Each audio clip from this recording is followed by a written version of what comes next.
Okay guys, mainit na ang ating mantika. Igisa natin ang ating gulay. Brown na, sunod naman natin ang ating pampalakasang sibuyas.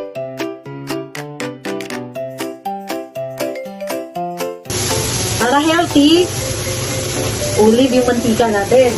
Diba? Ngayon, lagay natin ang ating pork.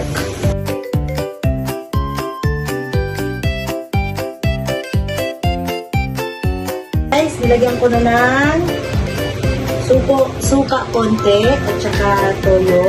Sabay ko na rin ito.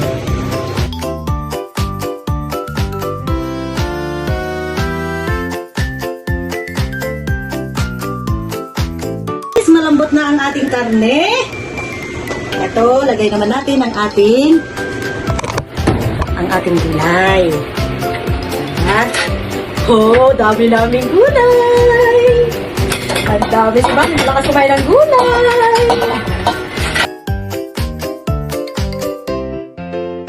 Ito yung aming igado na puro gulay. Ang aming 1 kilong karne, tinapatan namin na 1 kilong patatas at saka carrot.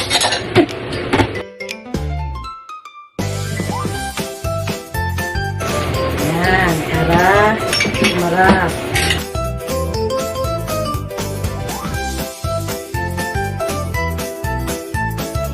Guys, ang ating igado, madaming gulay, pampahaba ng buhay.